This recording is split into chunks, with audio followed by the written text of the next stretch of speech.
Welcome to Myth and Folklore, where we explore the timeless stories that have shaped cultures and inspired imaginations. Today, we're diving into the story of Apollo, the radiant god of light, music, prophecy, healing, and so much more in Greek mythology. Sit back, relax, and let's uncover his fascinating tale. Apollo was one of the two children born to Zeus and the goddess, Leto. When Leto was pregnant with Apollo and Artemis, she was looking for a place to give birth, but no place was willing to allow her to give birth on its territory. There was a rumor that Apollo was going to be a wild and terrible divinity, and no place wanted to take the risk that Apollo might harm his birthplace after he was born. But Leto finally convinced the small island of Delos to allow her to give birth there, by promising that Apollo would have a great temple there. But even though Leto wanted to give birth on Delos, at first she wasn't able to do so. This was because Hera, who was jealous of Zeus's affair with Leto, kept Eileithyia, the goddess of childbirth, away from the island. Because no birth could take place unless Eileithyia was present, this was one way that Hera could at least temporarily prevent the children of her rivals from being born. Hera would later play a similar trick with Heracles. In the case of Apollo and Artemis, Iris, who was a rainbow and was one of the god's messengers, was dispatched to bring Eileithyia, and according to the Homeric hymn to Apollo, as soon as she stepped onto the island, Apollo and Artemis were born. Apollo and his sister often avenged their mother for the wrongs done to her. The twins killed the giant Tydeus because he had attempted to rape Leto. The twins also took vengeance on Niobe, who had 7 sons and 7 daughters. Niobe boasted that she had borne more and greater children than Leto. Angered at Niobe's arrogance, excessive pride, and the desire to challenge the gods, Apollo and Artemis shot Niobe's children with arrows until they were all dead. Niobe wept uncontrollably until she turned into a stone which still spouts tears. Both Apollo and his sister were excellent archers, and the bow and arrow were important symbols for both of them. Plagues and unexplained deaths were attributed to Apollo or Artemis, shooting the victims with arrows. The lyre was most associated with Apollo as the god of music. However, it was created by the god Hermes. Apollo's connection to prophecy is one of his most fascinating traits. As a young god, he traveled to Mount Parnassus and defeated Python, a giant serpent that guarded the site of Delphi. By slaying Python, Apollo claimed Delphi as his sacred place.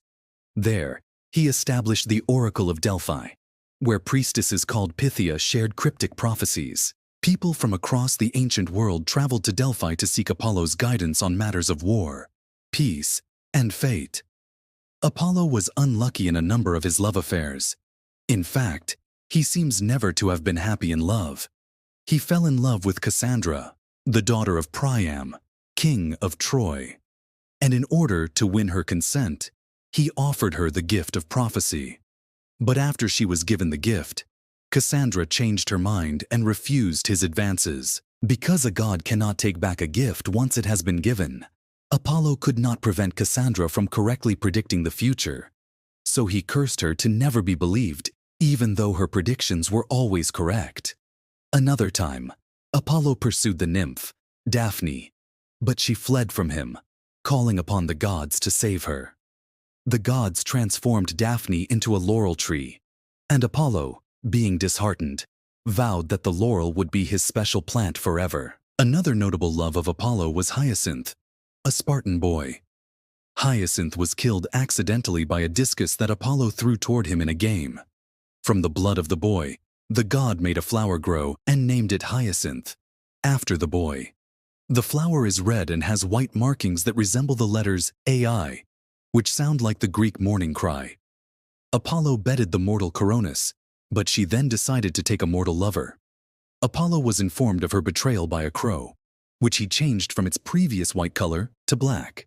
Coronis was pregnant with Apollo's child when she decided to sleep with the mortal, so Apollo killed them both, but he rescued the child from her womb.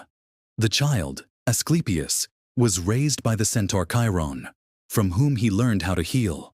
Asclepius became so good at healing that he started to bring the dead back to life. This angered Zeus, so he killed Asclepius with his thunderbolt. Apollo was furious, so he killed the Cyclops who made the thunderbolts as retaliation. Zeus wanted to imprison Apollo in Tartarus as punishment, but Leto intervened on her son's behalf and convinced Zeus to force Apollo to live as a mortal for a year. Asclepius was deified and became a god of medicine and healing. The caduceus, Asclepius's special staff, became a symbol of healing. Once, Apollo and Poseidon were tasked with building the great walls of Troy. The two gods worked together to construct strong and magnificent walls that made the city nearly impenetrable. However, when King Laomedon refused to pay them for their work, Apollo sent a plague to the city, and Poseidon unleashed a sea monster. This myth shows Apollo's sense of justice and his willingness to demand respect from mortals. Sailors often prayed to Apollo for safe travels. As the god of light, he was believed to guide ships with his radiant presence. His connection to the sun gave hope and protection to those at sea, ensuring their journeys were safe. Apollo's story is one of duality. He is a god of beauty and creativity, but also of vengeance and justice. His myths teach us about love, loss, and the balance between light and shadow.